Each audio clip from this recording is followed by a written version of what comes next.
Co-wholesaling is something that a lot of people don't talk enough about.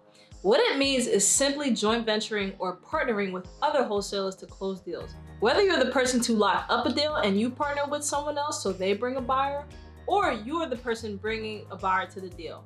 Either way, working together can be a win-win situation for everyone in many ways. So in this video, I'm gonna break down exactly how you can co-wholesale or JV with other people to get more deals done. What's up guys, my name is Lillian Chukwueze, and if you're new to my YouTube channel, please hit that like button, subscribe, and hit the notification bell so you get alerted when I drop the next video.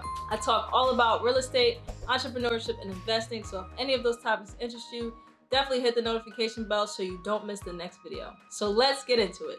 So guys, in this video, I'm going to talk about co-wholesaling as I mentioned, but I'm going to specifically focus on the disposition side of things, meaning that you are the person who is bringing the buyer to the table. The same way you have to ask and motivate a seller questions, you definitely want to be able to ask the person that you're working with certain questions so that you make sure that a deal is actually in place and that they are legit and would be a good person to work with. So here are some questions to consider asking the wholesaler that you're going to be working with. And make sure you ask these questions before you sign a contract or market any of their properties. So the first question you want to ask them is, how do you propose that we split the profit? Specifically, do you want to do a 50-50, meaning we split the total profit?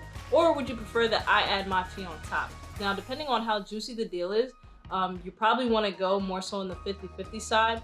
But obviously, if you feel like you can sell the property with just adding your fee on top, then go ahead and just do that. And obviously you want to ask this question so you know what you'll get paid upon selling the property, and obviously the proper price point to put the property at. The next question you want to be able to ask them is, what is the current contracted price that you have it for? So that'll allow you to know whether you have room for negotiation when it comes to, working with the buyers, because they're always going to try to negotiate you on price, because that's what investors do. The next question you need to be able to ask the wholesaler is, what repairs need to be done to the property and what's your estimated cost of repairs? This information is important because buyers will also want to know this information. I don't necessarily put it in my email blast, but sometimes buyers will contact me individually and ask what I think the repair costs are for it, and you just want to be able to give them a range. So the next question you want to ask the wholesaler is, what is the estimated after repair value?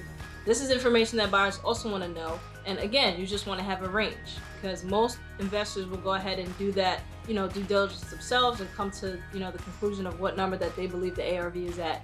Anyway, but you still always want to have a range to be able to have a conversation with these people. And if they're able to provide you with the ARV, just ask them if they have comps so you're able to kind of justify that number, and also do your own research for comps so you could come up with your own number as far as the after repair value, just to make sure it matches up. Because I'll be honest, there's a lot of times where wholesalers bring me deals and the ARV definitely does not match up, and I just want to make sure I'm providing my buyers with a good product and good solid numbers. So another thing you want to ask the wholesaler is, are there any other people who are in the deal? Like, do you have any other partners in the deal? Because the reason you want to ask this question is so you know if anyone else is marketing the deal and how to handle that, because you don't want to be caught off guard with a buyer that comes and says that they've seen it in another place for somewhere cheaper, and it just kind of makes you look a little iffy, because it makes it seem as if you're daisy chaining the deal, and you definitely don't want to be in that position.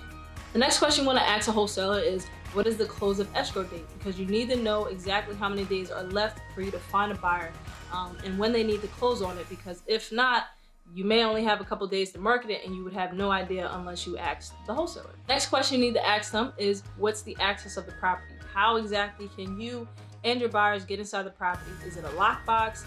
Is it, the wholesaler? Is it the owner? How exactly can you get inside the property so your buyers know exactly what's going to happen and how things are going to play out once they get to the property?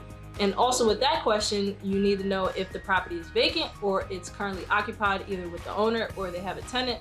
Again, so you can kind of know how to navigate the situation when the buyers actually come to the property. The next question you want to ask the wholesaler is, what title company or closing attorney is the contract with? This is for two reasons. So you can call and confirm that the deal is legit and that there's actually a contract in place, and so you can relay that information to the buyer when they ask, because some buyers will know how they're going to go about closing and who they're going to close with. Another question you want to ask is pretty obvious, but you want to ask the wholesaler, do you have pictures of the property? Obviously, this is so you can, compile this in an email or a text message and be able to send to the buyers so they have a good idea of what the property looks like. And some buyers will obviously purchase sight unseen just based off the pictures, or some will want to go in person and actually check out the property for themselves. So another question you want to ask the wholesaler is, are there any liens or encumbrances that you are aware of? This is basically so buyers know about anything extra that needs to be paid off, even though the wholesale price should technically cover all of the liens that are in place, if any. And then another question, obviously, is you need to know exactly where to send the JV contract or the JV agreement to for signing, and or like what company or entity name that they want to use. You need that information, obviously, so you can correctly draw up the contracts. And then another question you need to ask is there anything about the area or the house that needs to be noted that may cause the property to be a tougher sell? Because there might be some other issues that the seller may have not mentioned, or they may have mentioned to the wholesaler, you know, being like the neighborhood, if there's any squatters in there, animals, anything like that that you may not be able to point out exactly in the picture.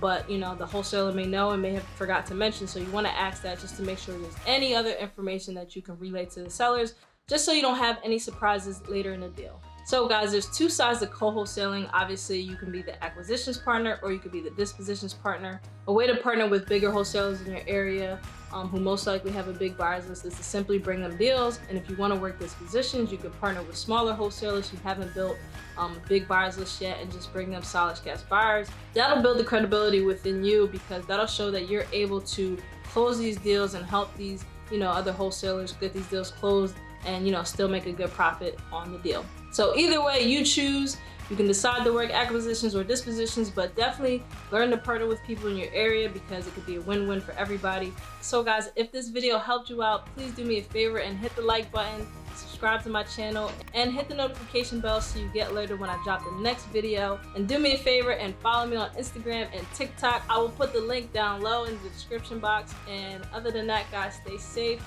stay blessed. I'll see you on the next video.